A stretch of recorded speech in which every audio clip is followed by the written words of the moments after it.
The late autumn wind carried a bitter chill as Richard pulled into his driveway, the headlights of his sedan cutting across the cracked pavement. At 65, Richard had seen much of life: hardship, success, betrayal, and love.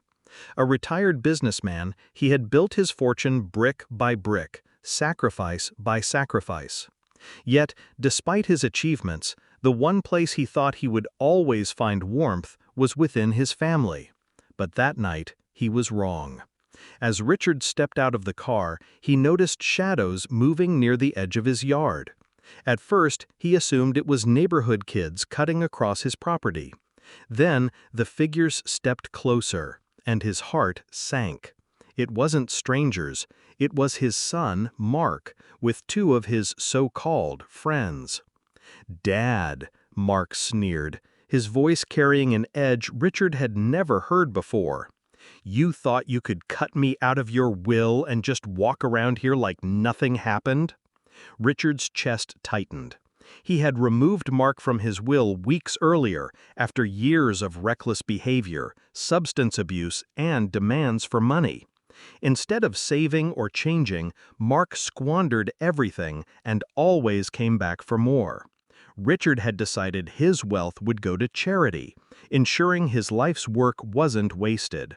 "Mark," Richard said calmly, holding up a hand, "this isn't the way. You're my son, but I can't support your choices anymore."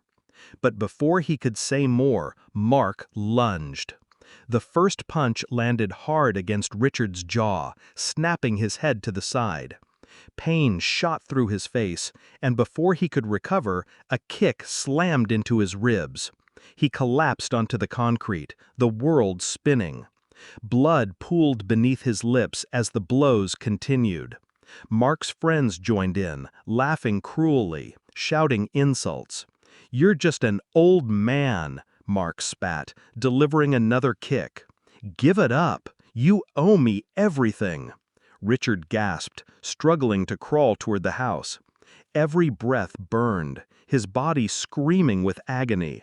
Somehow, with sheer will, he dragged himself forward, leaving a trail of crimson across the driveway. His hand finally reached the front steps. He pressed the hidden panic button installed near the doorframe, a feature he had added years ago after a burglary attempt. The siren was silent, but the signal went straight to the security company and the local police. Richard collapsed just inside his doorway, darkness threatening to pull him under. But what happened next was something no one expected. The security cameras, mounted across the property, caught everything in brutal detail. Not just the beating, but Mark's face twisted with rage, his words dripping with venom, his friends urging him on.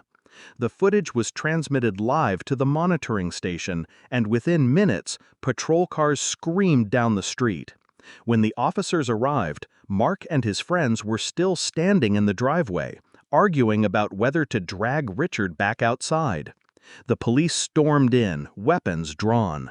Mark's cocky grin vanished the second the red and blue lights illuminated him. The officers pulled Richard's battered body into safety and rushed him to the hospital.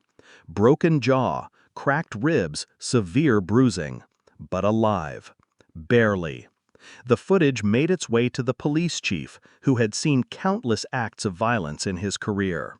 Yet even he admitted he had never been so shaken. "To see a son attack his own father for money," he said to his officers, "is a tragedy beyond words. It's not just a crime, it's a betrayal of blood." The case moved quickly. The video evidence was undeniable. Mark and his friends were charged with aggravated assault and attempted extortion. The courtroom was packed when the footage was played, silence filling the room except for the sickening sounds of the attack. Richard, jaw wired shut, sat in the front row, his eyes hollow but resolute. When asked if he had anything to say to his son, he spoke slowly, painfully, but with conviction. "Mark, I gave you life, love, and chances, but greed blinded you. Tonight, you didn't just break my bones, you broke my trust.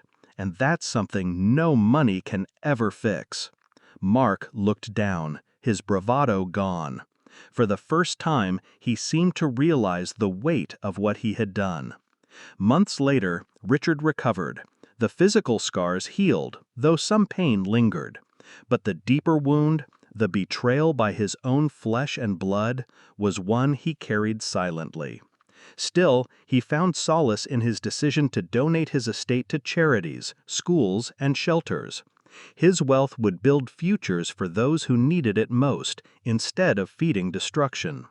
And in his quiet moments, Richard would sit by the window, whispering a prayer that one day his son might find redemption, even if it wasn't by his side. Greed blinds the heart, and betrayal of family cuts deeper than any wound.